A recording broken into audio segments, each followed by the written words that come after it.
Simulan natin ang ating pagdiriwang sa ngalan ng Ama at ng Anak at ng Espiritu Santo. Amen. Ang pagpapala ng ating Panginoong Hesukristo, ang pag-ibig ng Diyos Ama at ang pakikipagkaisa ng Espiritu Santo naway sumainyong lahat. At sumayo rin. Minamahal kong mga kapatid, ang kapayapaang ibinibigay sa atin ng Panginoon ay hindi ang uri ng kapayapaang hatid ng mundo. Hindi ito ang kapayapaang batay sa mga kompromiso, pakikipagtawaran, pagsasabi ng hindi buong katotohanan at laban sa posisyon at otoridad. Ang hatid niyang kapayapaan ay natatamo sa pamamagitan ng krus at sa pagdadalisay ng kalooban na biyayang hatid ng Espiritu Santo. Ang kapayapaang ito ay sumusubok sa ating mga puso na nagiging sanhi ng sakit at pagkakawatak-watak. Gayunpaman, ito lamang ang uri ng kapayapaan na tumatagal, isang kapayapaang ganap na nagliligtas at nagpapadakila.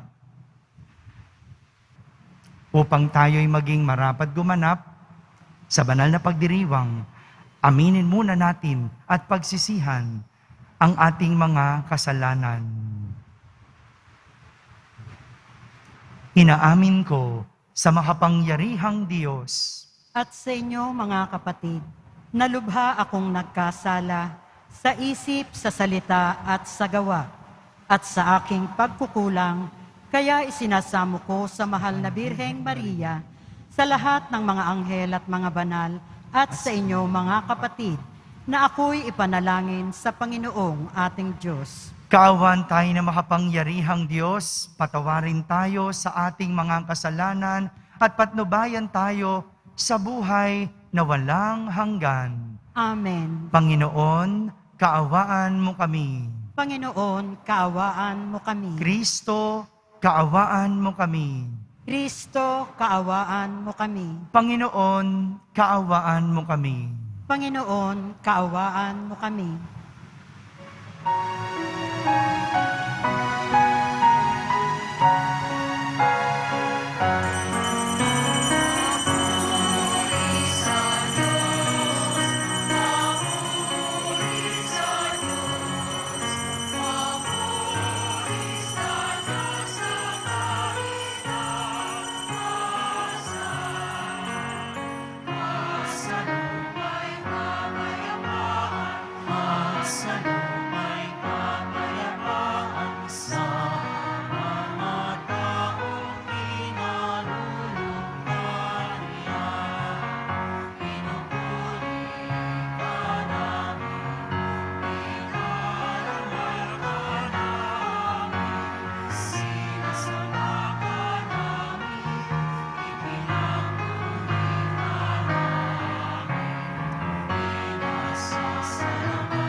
Manalangin tayo.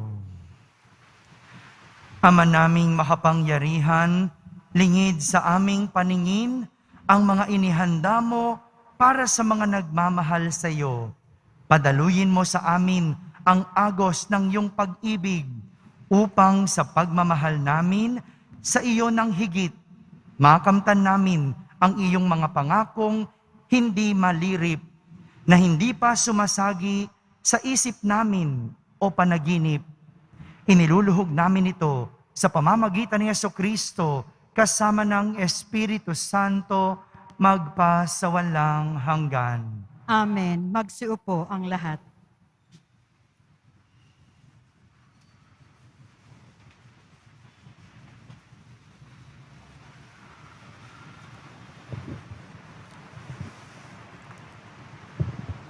Pagbasa mula sa aklat ni Propeta Jeremias. Noong mga araw na iyon, sinabi ng mga pinuno sa hari, "Kamahalan, dapat ipapatay si Jeremias. Sa kakasalita niya ay matatakot tuloy ang mga kawal, pati ang mga mamamayan.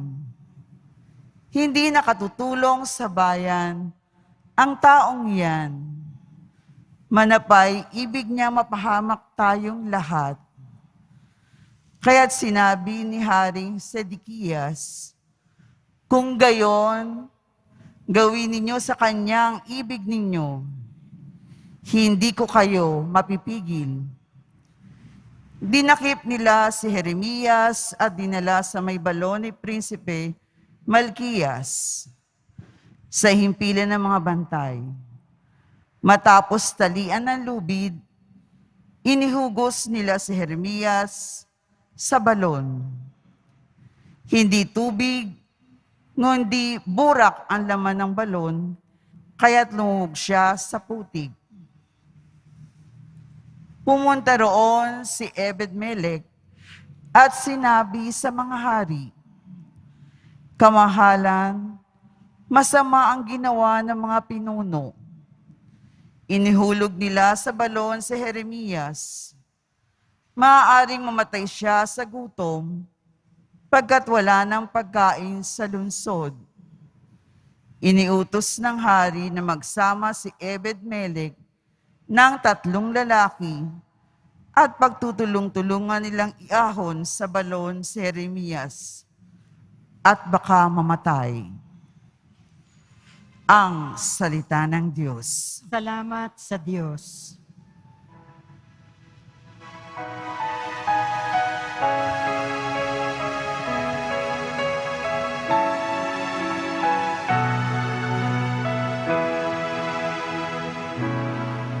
Ang pagtulong mo sa amin, Panginoon, ngayon'y gawin. Pagtulong mo sa amin, Panginoon, ngayon'y gawin. Ako ay naghintay sa aking Panginoon at dinig niya ang aking pagtaghoy. Ang pagtulong mo sa amin, Panginoon, ngayon'y gawin. Sa balong malalim na lubhang maputik, iniahon niya at dooy inalis. Ligtas na dinala sa malaking bato at naging panatag, taglay na buhay ko. Pagtulong mo sa amin, Panginoon, ngayon'y gawin. Tinuruan niya ako pagkatapos ng bagong awiting pampuri sa Diyos. Ang bawat makasaksi ay matatakot at sa poong Diyos magtitiwalang lubos. Tulong mo sa amin, Panginoon, ngayon ay gawin. Mahina man ako at wala ng lakas, ngunit sa isip mo'y di mo kinakatkat. O aking tagatulong, tagapagligtas, Panginoong Diyos, huwag ka nang magluwat. Tulong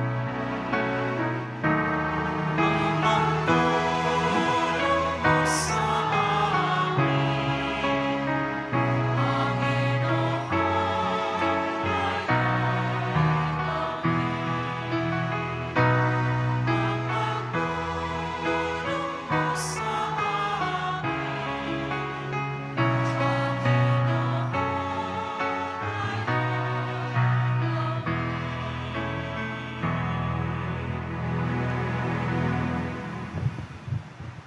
Pagbasa mula sa sulat sa mga Hebreo. Mga kapatid, yamang naliligid tayo ng makapal na saksi. Iwaksi natin ang kasalanan at ang anumang balakid na pumipigil sa atin. At tayo'y buong tiyagang magpatuloy sa takbuhing nasa ating harapan. Ituon natin ang ating paningin kay Jesus, na siyang pinagmulan ng ating pananampalataya at siya ring nagpapasakdal nito. Dahil sa kagalakang naghihintay sa Kanya, hindi niya ikinahiya ang mamatay sa krus at siya ngayon nakaluklok sa kanan ng trono ng Diyos. Isip-isipin ninyo kung gaano ang tinis niyang paglaban ng mga makasalanan upang hindi kayo manlupaypay o panghinaan ng loob. Hindi pa humahantong sa pagdanak ng inyong dugo ang pakikipagtunggali ninyo sa kasalanan. Ang salita ng Diyos. Salamat sa Diyos. Magsitayo po ang lahat.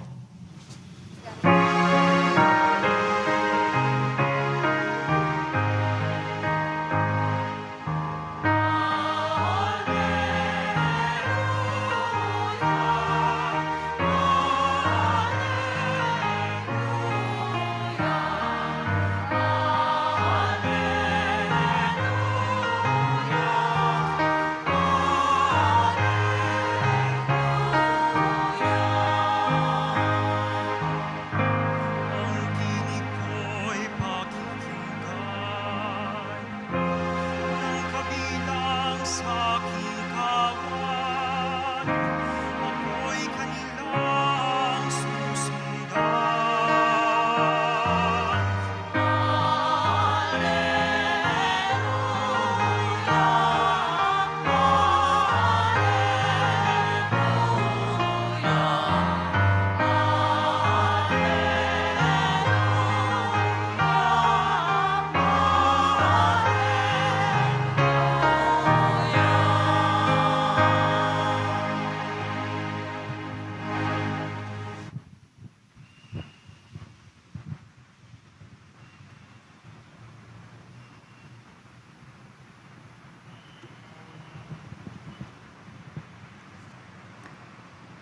Sumainyo ang Panginoon. At sumaiyo rin. Ang mabuting balita ng Panginoon ayon kay San Lucas. Papuri sa iyo, Panginoon.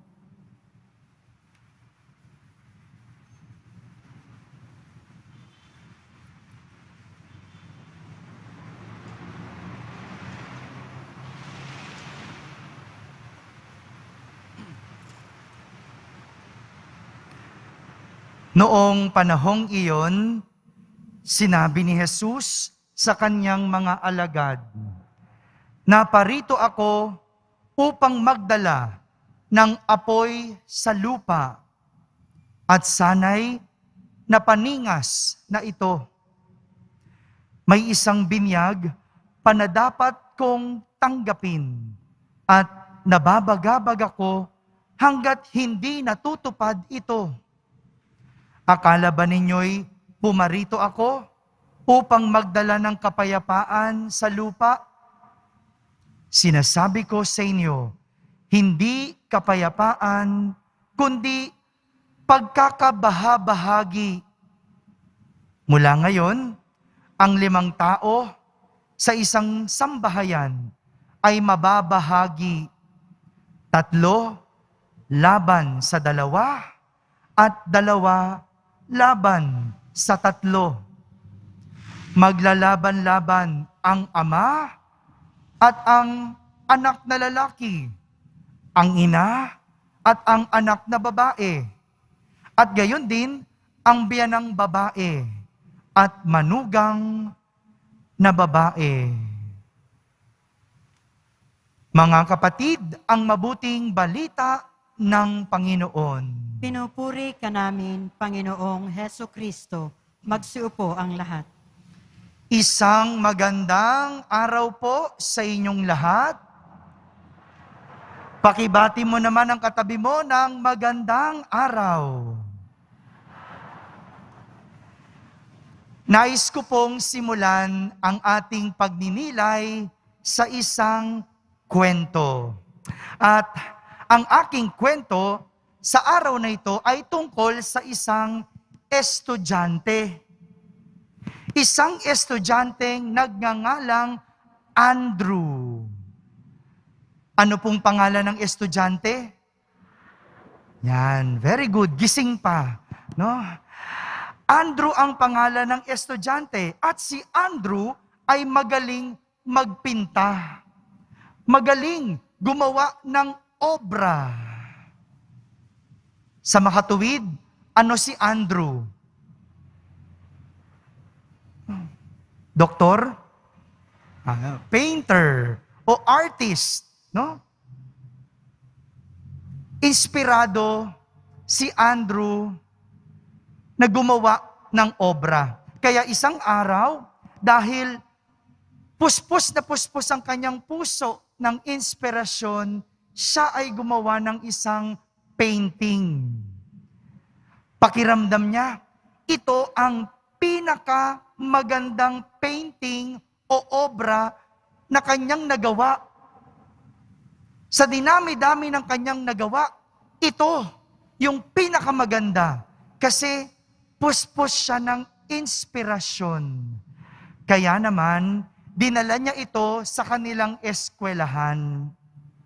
San po dinala ni Andrew ang kanyang painting? Yan, gising pa. Huh? Idinala niya sa eskwelahan para makita ng lahat ng estudyante. Sa labas ng kanilang classroom, pinaskil niya ito at nilagyan ng karatula na nakasulat, kung mayroon kayong makitang mali sa painting, pakibilugan ito. Malinaw? Anong gagawin kapag may mali? Ano ang bibilugan? Very good. Natapos ang araw, nagsiuwian ang mga estudyante. Laking gulat ni Andrew na puro bilog ang kanyang painting. Lungkot na lungkot si Andrew dahil ginalingan niya magpinta. Pakiramdam niya, ito ang pinakamagandang obra. Bakit nga malungkot si Andrew? Hello. Maraming mali, ano? Binilog-bilugan yung kanyang painting. Kaya naman, nakita ng kanyang guro na malungkot na lumalabas ng eskwelahan si Andrew. Hinabol niya ito at tinanong kung bakit siya malungkot. Sinabi ni Andrew, ang dahilan, puro bilog ang aking obra dahil ang daming nakitang mali ng aking mga kaklase.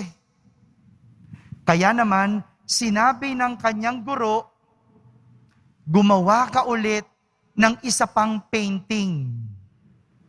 At bukas, dalhin mo ito. Ipapaskil natin ito uli. Sinunod ni Andrew ang sinabi ng guro. Nung gabing yon, gumawa siya ng isa pang obra. At dinala niya ito kinabukasan sa kanilang eskwelahan. Pinaskil sa labas ng classroom at nilagyan ng kanyang guro ng karatula. At ang nakasulat, kung mayroon kayong makitang mali sa painting, pakitama ito. Malinaw po ba? Kung meron kayong makitang mali sa painting, pakitama ito. Ano pong gagawin sa mali? Natapos ang klase at nagsiuwian ang mga estudyante. Laking gulat ni Andrew. Wala siyang nakitang mali. Wala siyang nakitang mali sa kanyang painting. Tinanong niya ang kanyang guro kung bakit ganito. Sabi ng kanyang guro, Andrew, ganyan ang mga tao. Madaling makahanap ng mali sa gawa ng iba. Pero kapag itatama ito, walang gustong gumawa. Magaling maghanap ng mali. Pero kung itatama ito, walang gustong gumawa. Magaling manita, pero walang gustong magtama. Mga kapatid, parang ganito po ang nais puntuhin ng ating mga pagbasa sa linggong ito. Sa ating unang pagbasa, narinig natin ang kwento ni Propeta Jeremias. Si Propeta Jeremias ay tumayong kontrabida. Hindi dahil kinokontra niya kung ano ang tama, kundi kinokontra ni Propeta Jeremias ang mga bulaang propeta o mga false prophet. Sino po ang kinokontra ni Propeta Jeremias? Yan, patulog na sila ng patulog, no? Malapit na po ito matapos. No? Kinokontra niya yung mga sinasabi ng mga bulaang propeta. Kasi itong mga bulaang propeta na ito, nagbibigay ng maling impormasyon sa mga tao at sa hari. Kung baga, taga-kontra si Propeta Jeremias ng mga mali. Ito kasing mga bulaang propeta, imbes na sabihin ang totoo, sinasabi kung ano lang ang gustong marinig ng tao. Imbes na sabihin ang totoo, sinasabi kung anong gustong marinig ng tao kahit hindi ito totoo. Kahit kasinungalingan pa ito. Kaya tinatama ni Propeta Jeremias ang mga bulaang propeta. Ang problema, sila na nga ang tinatama, sila pa ang galit. Tinatama na nga ni Propeta Jeremias, siya pa ang kontrabida. Kaya nga, gusto nilang patayin itong si Propeta Jeremias. Ito ang kadalasang nangyayari sa tao. Kapag ikaw ay may sinasabing hindi gustong marinig ng isang tao, kahit pa ito ay tama at totoo, madalas nagagalit sa iyo. Sino lang ba ang magagalit kapag nangangaral tungkol sa pagnanakaw? Di ba? Yung mga magnanakaw lang. Sino ba ang magagalit kapag pinapangaralan tungkol sa pagiging tamad? Di ba? Yung tamad din. Sino ba ang magagalit kapag pinapangaralan tungkol sa pangangalunya? Hindi ba? Yung mga nangangalunya. Sino bang empleyado ang magagalit kapag pinapangaralan sa pagiging late? O di ba? Yung empleyadong laging late. Ganyan ang tao. Kapag tinuturuan mo, sumasama ang kalooban. Yung iba, kapag pinagsasabihan, nakasinghal. Kapag sinisita, tinuturing kang kontrabida. Ito yung sinasabi ni Jesus sa ating ebanghelyo na pagkakabahabahagi.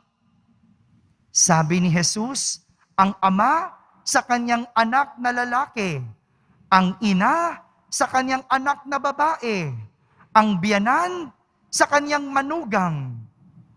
Hindi ba realidad ito?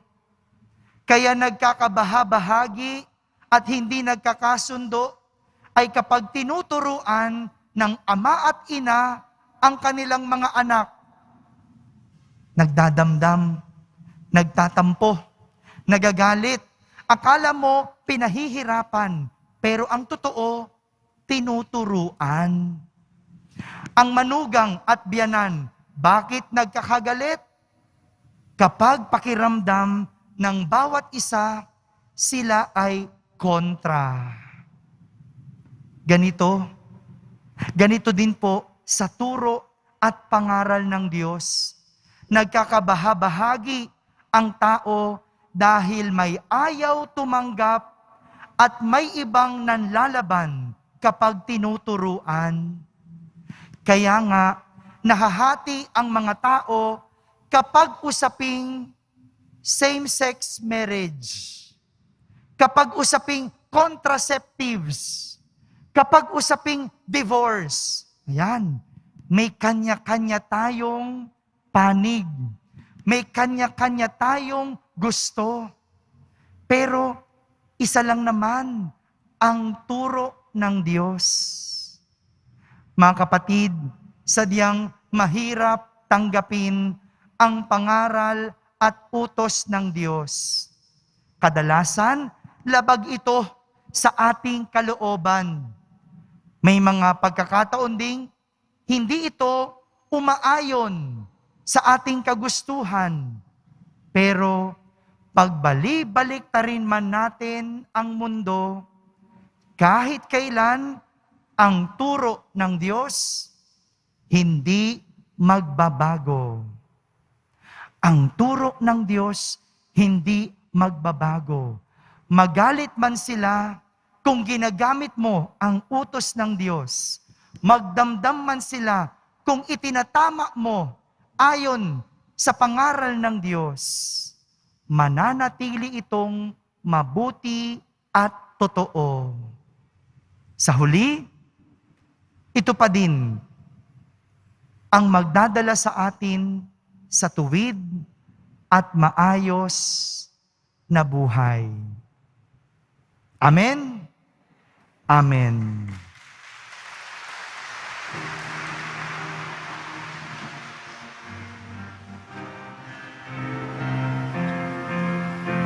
Sumasampalataya ako sa Diyos, ang makapangyarihan. Sa lahat na may gawa, langit at lupa. Sumasampalataya ako kay Jesucristo, isang anak ng Diyos, Panginoon nating lahat. Nagkataon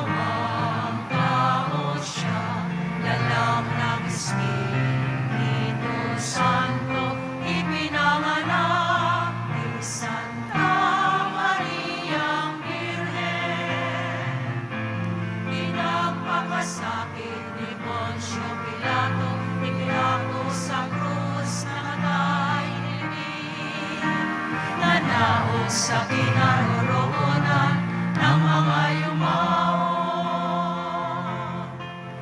Nang may tatlong araw, nabuhay na maguli, umakyat sa langit, naluluklos sa kanan ng Diyos namang makapangyarihan sa lahat.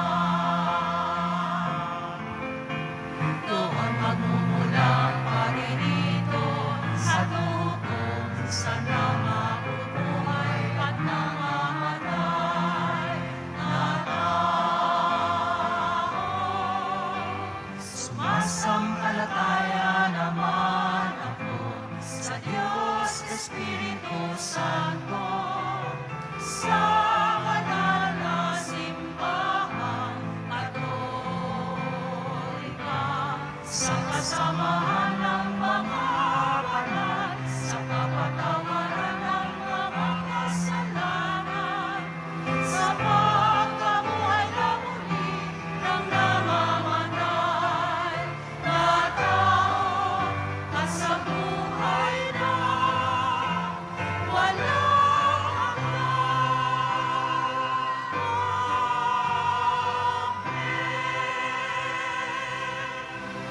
Ang iyong radikal na pag-ibig, Ama, na aming nararanasan sa pamamagitan ng iyong anak na si Jesus, ang siyang magtutulak sa amin tungo sa mga radikal na pagpili at pagbabago sa aming buhay. Tulungan mo kaming lagi kang piliin sa lahat ng pagkakataon upang aming makamit ang kaganapan ng buhay. Buong pagtitiwala kaming dumadalangin at aming sasambitin. Ama, dinggin mo ang aming mga puso. Ama, dinggin mo ang aming mga puso. Sa diwa ng sinodalidad, maging tapat na daluyan nawa ng iyong biyaya ang mga pinuno ng aming simbahan sa kanilang pakikinig sa mga pangangailangan ng iyong kawang ipinagkatiwala mo sa kanila. Manalangin tayo. Ama, dinggin mo ang aming mga puso. Sa pagkakaantig sa iyong labis at radikal na pag-ibig, Ama, piliin nawa ng aming mga pinunong nasyonal at lokal at kaming mga mamamayan ang kabutihang pangkalahatan at pagkalinga sa kalikasan, saan man at kailanman. Manalangin tayo. Ama, dinggin mo ang aming mga puso. Sa aming pagtutulad sa iyong walang pasubaling pag-ibig, Ama, lumagon nawa ang bawat pamilya sa pag-ibig. Tulungan mo ang bawat miyembro ng bawat pamilya na manatili sa pag-ibig, lalong-lalo na sa mga pagkakataong mahirap umibig. Manalangin tayo. Ama, dinggin mo ang aming mga puso. Sa kanilang pagbabalik sa iyong piling, yakapin mo sa iyong pag-ibig ang aming mga yumaong mahal sa buhay. Manalangin tayo. Ama, dinggin mo ang aming mga puso. Sa ilang sandali ng katahimikan, itaas natin sa Diyos ang ating personal na kahilingan. Gayon din ang mga taong lubos na nangangailangan ng ating panalangin. Manalangin tayo.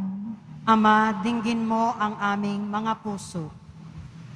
O Diyos naming Ama, sa pagkakatawang tao, ministeryo, pagpapakasakit, kamatayan at muling pagkabuhay ng iyong anak, ipinamalas mo ang iyong radikal na layuning mahalin at tubusin kami.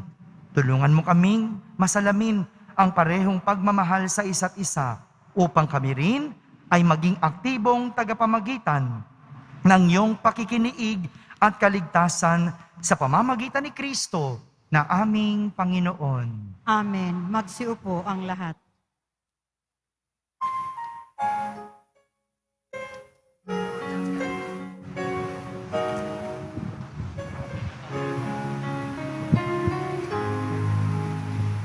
Ating banal na langit tinapay,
Manalangin kayo mga kapatid upang ang paghahain natin ay kalugdan ng Diyos amang makapangyarihan.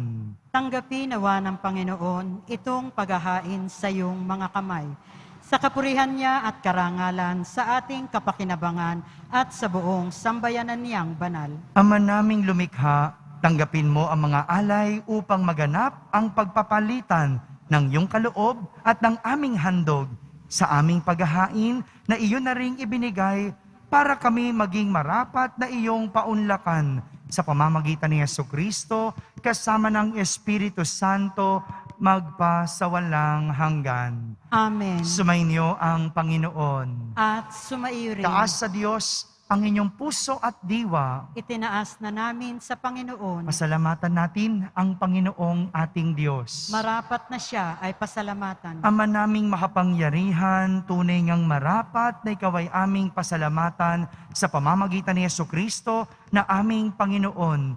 Siya ay naging kapwa naming maaasahan upang may mangunang umako sa pananagutan dahil sa hangad mong magbago ang kinamihas ng pagkakanya-kanya ng sangkatauhan.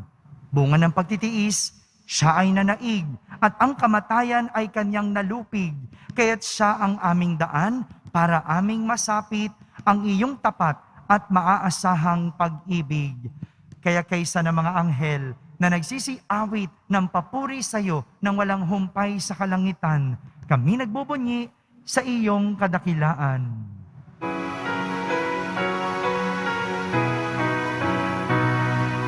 Santo, Santo, Santo, Panginoong Diyos, ang mga hukbo na pupuno, ang langit at lupa ng kadakilaan mo. Hosana sa kaitaasan, pinamparaang naparirito sa ngalan ng Panginoon. Hosana sa kaitaasan. Magsiluhod po ang lahat. Ama naming banal, ikaw ang bukal ng tanang kabanalan. Kaya't sa pamagitan ng iyong Espiritu, ay gawin mong banal ang mga kaloob na ito upang para sa amin ay maging katawan at dugo ng aming Panginoong Hesukristo. Bago niya, pinagtiisang kusang loob na maging handog, hinawakan niyang tinapay, pinasalamatan kanya, pinaghati-hati niya iyon, iniyabot sa kanyang mga lagad at sinabi, "Tanggapin ninyong lahat ito at kanin. Ito ang aking katawan na inihahandog para sa inyo."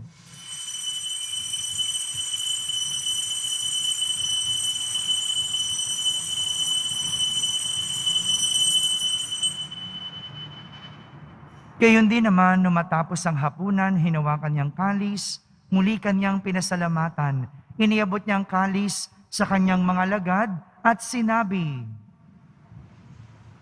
"Tanggapin ninyong lahat ito at inumin. Ito ang kalis ng aking dugo, ng bago at walang hanggang tipan. Ang aking dugo na ibubuhos para sa inyo at para sa lahat sa ikapagpapatawad ng mga kasalanan. Gawin ninyo ito sa pag-alaala sa akin."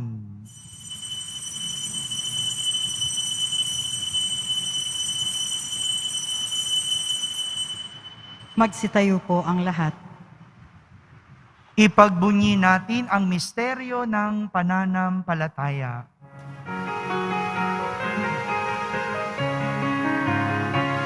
Si Kristo ay bunikain, sarili ay inihain, bilang pagkain inumin, pinagsasaluhan natin, hanggang sa siya'y dumating, hanggang sa siya'y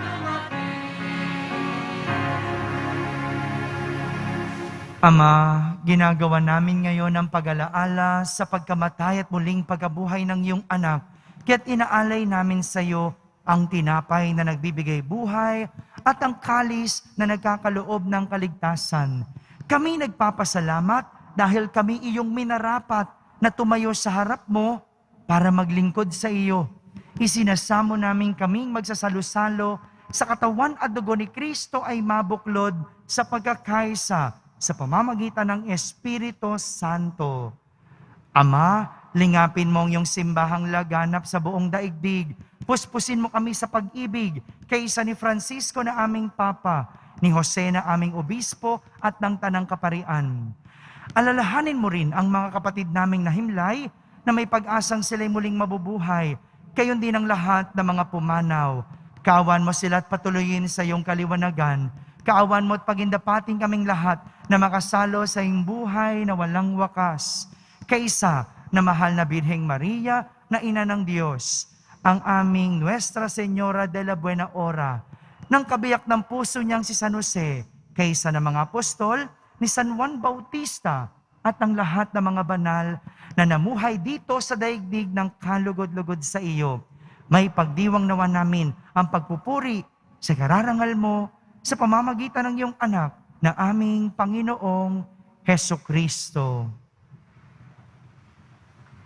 Sa pamamagitan ni Kristo, kasama niya at sa Kanya, ang lahat ng parangal at papuri ay sa iyo, Diyos amang makapangyarihan, kasama ng Espiritu Santo, magpasawalang hanggan.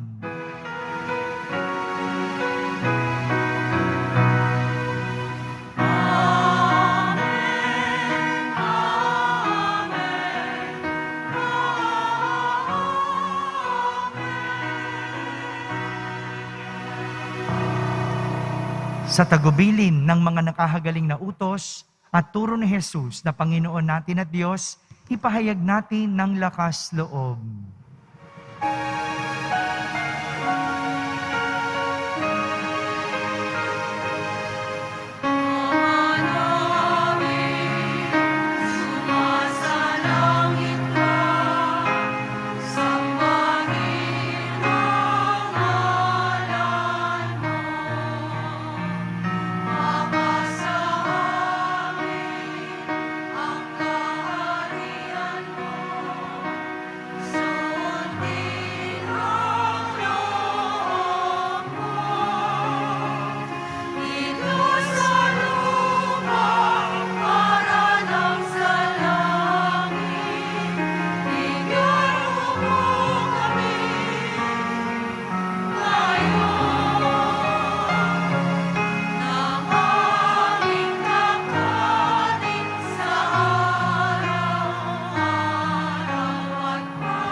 Hinihiling namin kami iadya sa lahat na masama, pagkalooban ng kapayapaan araw-araw, iligtas sa kasalanan at ilayo sa lahat ng kapahamakan. Samantalang aming pinananabikan ang dakilang araw ng pagpapahayag ng tagapagligtas naming si Hesukristo. Sapagkat iyo ang kaharian at ang kapangyarihan at ang kapurihan magpakailanman. Amen. Panginoong Hesukristo, sinabi mo sa iyong mga apostol, kapayapaan ang iniiwan ko sa inyo, ang aking kapayapaan ang ibinibigay ko sa inyo. Tunghayan mo ang aming pananampalataya at huwag ang aming pagkakasala. Pagkalooban mo kami ng kapayapaan at pagkakaisa ayon sa iyong kalooban, kasama ng Espiritu Santo, magpasawalang hanggan. Amen. Ang kapayapaan ng Panginoon ay laging sumainyo. At sumaiyo rin. Magbigayan kayo ng kapayapaan sa isa't isa. Kapayapaan po para sa lahat.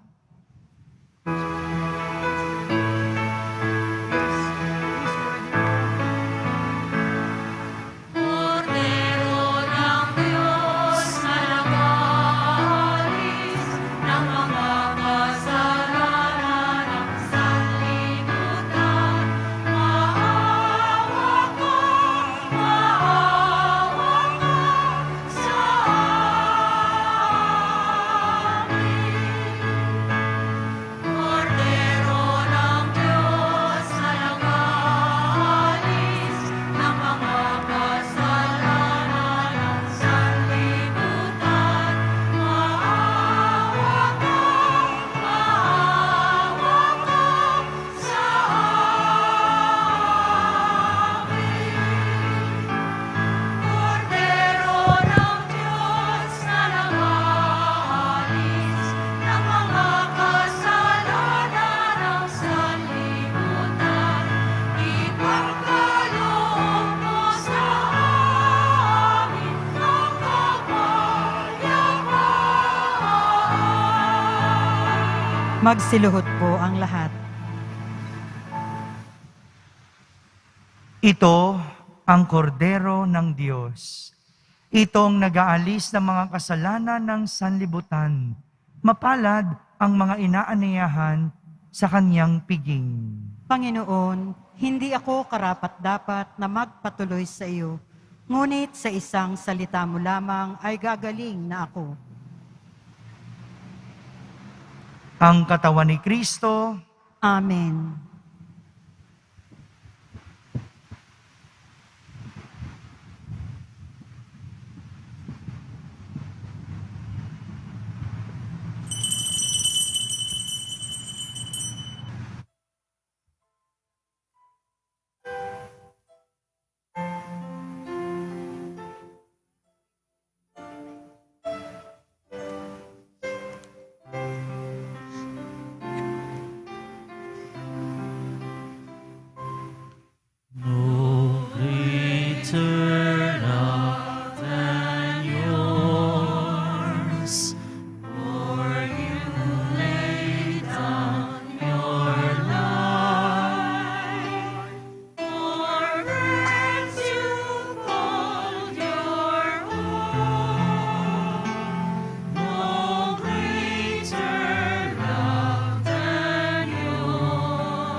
Magsitayo po ang lahat. Manalangin tayo. Ama naming mapagmahal, sa banal na pakikinabang, si Kristo ay aming pinagsaluhan. Hinihiling namin kami maging katulad niya sa langit, pakundangan sa kanyang pagiging aming kaparis. Bilang tagapamagitan, kasama ng Espiritu Santo, magpasawalang hanggan. Amen. Inyo ang Panginoon. At sumaiyo rin. Pagbabasbas ng Poong Yesus Nazareno. Mahal na Poong Yesus Nazareno, inihayag mo sa pamamagitan ng krus ang walang maliw na pag-ibig ng Diyos sa sangkatauhan. Pakinggan mo ang kahilingan ng iyong angkan na nagsusumamo sa iyo. Makamtanawan nila ang inyong katugunan at tanggapin ang kasagutan na may utang na loob na tinatanaw. Basbasan din po ninyo ang lahat na may karamdaman, nahihirapan, may mga dalang imahen at dasalan. Sa pamamagitan ng bendisyon na ito, naway maalala nila ang mga pangako nila noon sa binyag, na ikaw ang kanilang iibigin at pagdilingkuran bilang Panginoon, magpasawalang hanggan. Amen. At pagpalain kayo ng makapangyarihang Diyos, Ama, Anak, at Espiritu Santo. Amen. Tapos na po ang ating pagdiriwang, humayging taglay ang pag-ibig at kapayapaan ng Poong Yesus Nazareno. Salamat sa Diyos.